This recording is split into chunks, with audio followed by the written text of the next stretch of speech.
Hi everyone, welcome to my channel. This is Revealing the Narc. I'm so glad you're here. If you're interested in this content, please like and subscribe. Please leave comments. I love to engage with all of you.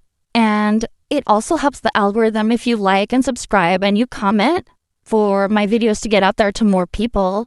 And I'll be honest with you, I'm a newbie at this, right? So this gives me confidence to continue doing and making these videos. So a lot of us have seen this article that came out last week in the Hollywood Reporter, where they're talking about how people keep quitting on Harry and Meghan. And when you first look at this title, why Hollywood keeps quitting on Harry and Meghan, like my first thought was like Hollywood as in movies and TV. And then you recognize that it's actually about their staff quitting. So let's read. I just wanted to put a snippet of the article for us to go through. And the snippet starts with, why'd they all leave? What explains the churn? Everyone's terrified of Meghan, claims a source close to the couple. She belittles people. She doesn't take advice. They're both poor decision makers. They change their minds frequently. Harry is a very, very charming person. No airs at all. But he's very much an enabler and she's just terrible. So the way they're describing Harry reminds me very much, like this sounds like a very codependent relationship, right? Harry is being completely walked over by Meghan, and as a result, Harry walks on eggshells. He enables everything that she says. He doesn't argue with her. She always gets her way. And it makes complete sense if you look at the way that their lives have been since they met, honestly.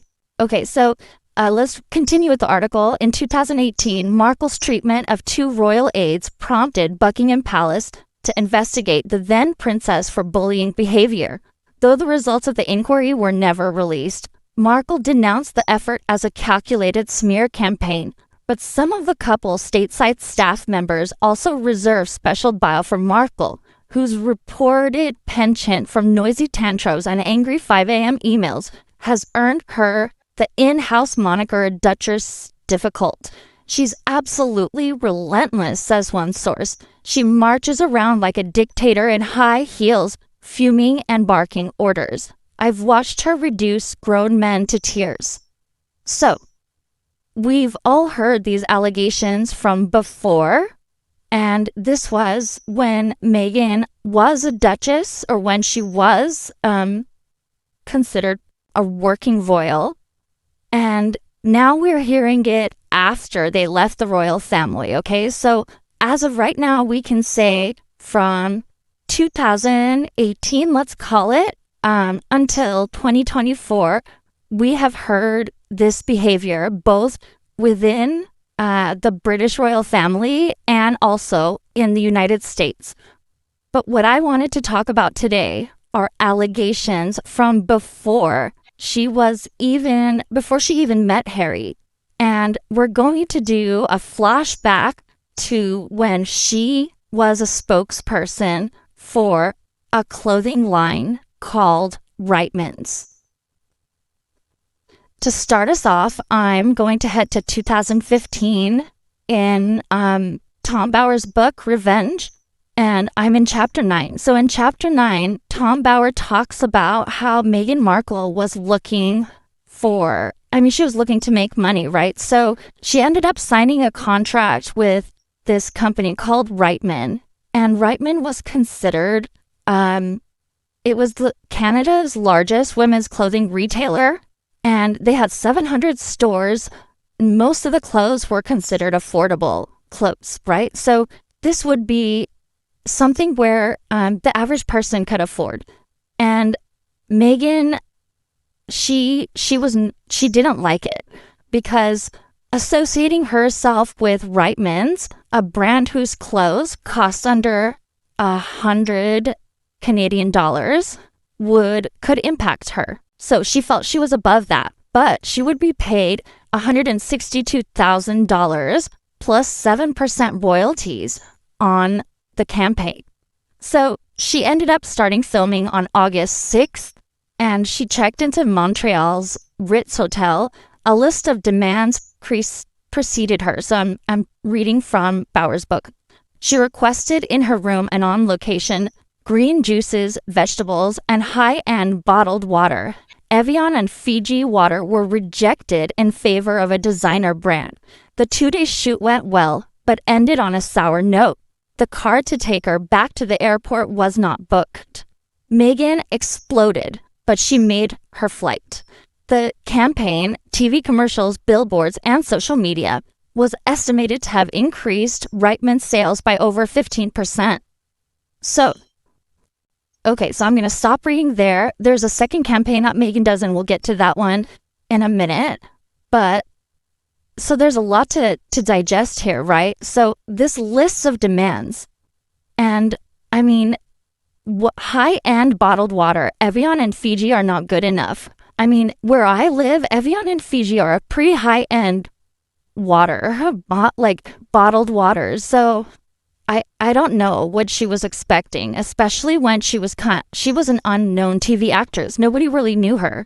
And what this makes me think of immediately is her trip to Botswana with Harry, the first one.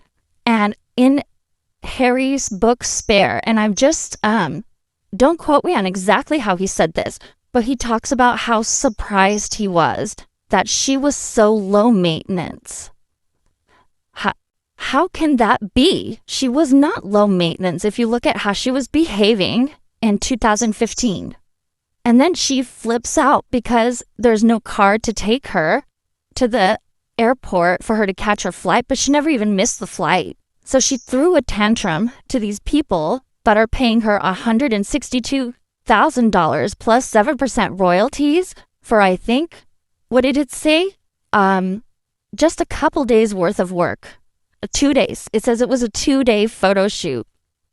It's insanity. Like, this behavior was occurring even before.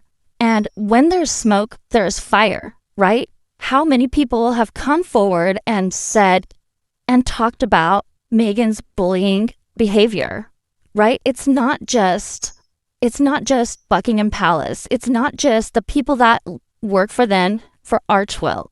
It's not a behavior, it's a habit, right? This is something she's used to doing. I think I found the footage or the actual ad, so I'm going to play it right now. I did a couple of Google searches, so I'm not 100% accurate that this is a 2015 campaign, but let's have a look. It's Meghan. Yeah, I just saw the space. The birthday girl's going to love it. The problem is we can't get in until 5:30, which means we only have 45 minutes to set up before she arrives. I have got the flowers. Oh, we're going to be 14, not 16. Right. Okay. Yep, I'll see you soon.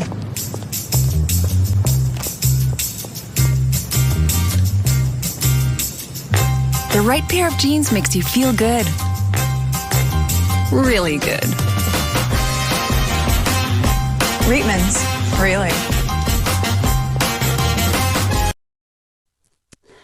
You know, it's so hard to talk about her like this because she really is a beautiful woman.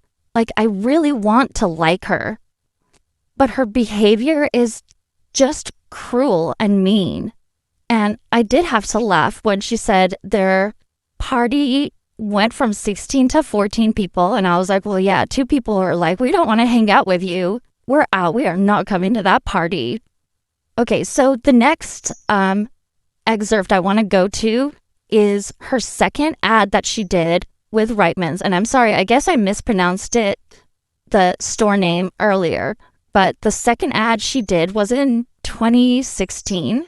And the contract was for 8 days' work and paid Meghan $202,000 plus 7% loyalties. So before it even began, Meghan did not like the content of this new commercial. So in Bauer's book, it says, over several weeks, Meghan had denounced Tank's storyboard. A handsome man asks Meghan to dance at a party in order to be able to read the label on her dress. Could such a beautiful woman really be wearing a Reitman's dress? I'm going to mispronounce it again. I'm sorry. Okay, the book continues. Seriously, this doesn't make sense, Meghan exclaimed about the storyboard. I'm a brash American, and if my name is going to be on something, I'm going to have my say. So even though she was arguing with them, the Bowers book says Meghan offered no worthwhile ideas. So finally, on March 4th, it says the arguments reached a climax. After ferocious exchanges, a few script changes were made, only to be rejected by Meghan again. She bulldozed her way through and never said a nice word, complained one of the team. No one stood up to her. As the argument reached a climax, Meghan cut the phone line. That evening, John Grammatico, a director known as a professional without an ego, emailed Tank's creative director. He urged her to agree to a solution to avoid expensive, time-wasting confrontations during the actual filming. So this reminds me of a lot of people who complain about things and I'm talking in a professional environment. They complain about things, but they offer no solutions. And this is going to be a tip I'm going to give you all. If you're working somewhere professionally and you want to get a promotion, don't complain and then not have a solution. People that have solutions are the ones that get promoted. And if you have a solution, you're not really complaining, are you? You're just saying, look, this is an area that I think we need improvement. And Meghan offered no worthwhile alternative ideas. She was just basically saying, I don't like this. I'm a brash American. This is not what an empowered woman would do. And finally, they gave in to her because they didn't want to waste any more money. They saw that their argument was going to go nowhere and she was going to have her way. She cut the telephone line. She hung up on these people that are paying her over $200,000. If there's so much entitlement there. It's unbelievable. I can't understand it.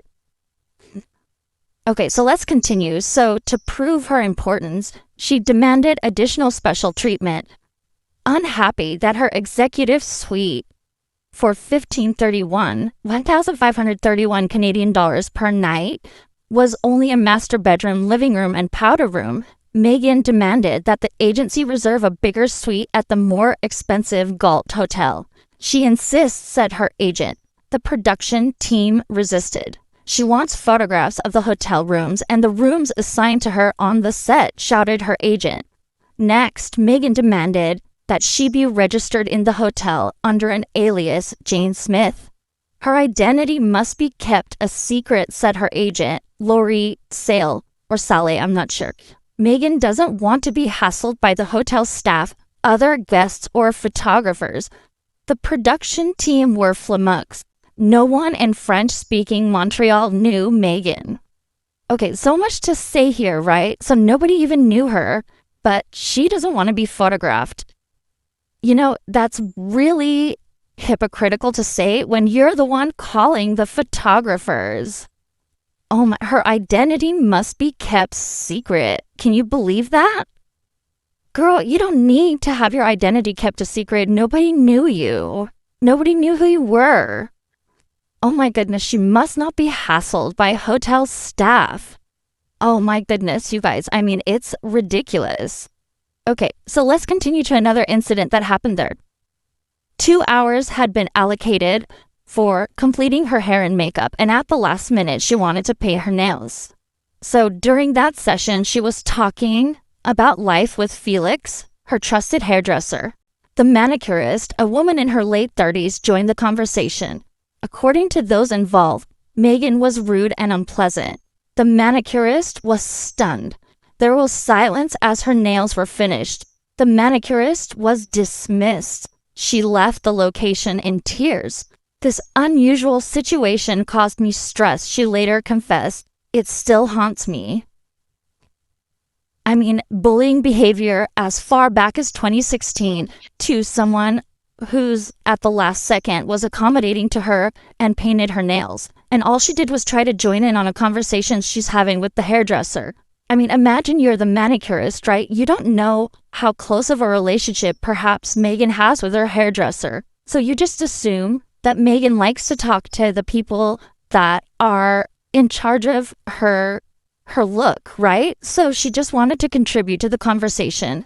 And she just snapped, Meghan snapped at this woman. Okay, so the last thing I wanted to talk about, well, maybe there's a couple things, but one of the things I talked about, and I've referenced it in other videos, is these expensive shoes that she requested for this shoot. So let's read in Bauer's book. To satisfy another of her demands, the wardrobe staff had bought a pair of expensive Aquazzura beige suede shoes chosen by Meghan. During the filming, Meghan oh, I'm sorry, that was a different part, but let me skip to what happened with those Aquazzura shoes. Okay, where was I? Meghan departed. To the surprise of the wardrobe staff, she forgot to leave behind the Aquazzura shoes. Mistakenly, she walked out of the apartment wearing them. That's the last time we'll work together, Grammatico muttered accurately. So, I think I've referenced these Aquazzura beige shoes. And if I'm not mistaken, on the Harry and Meghan's engagement interview, I think she was wearing those shoes. But I need to do a little bit more research to dig that up and find out if that's true. But yeah, okay.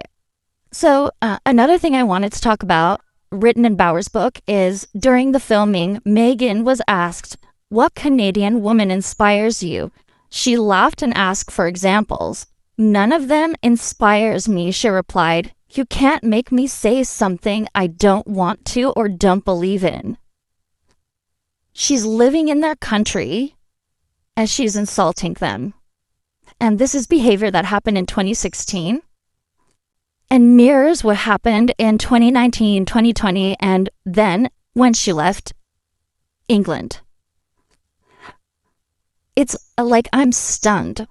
I'm stunned. I don't even know what to say about that.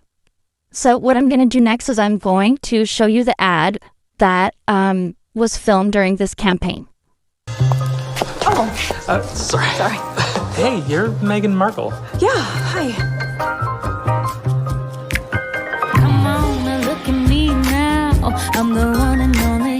You can see it now. I got that funny honey. And I don't need to say it loud every time now. Cause I got every single dime now. Ladies, it's Reitman's.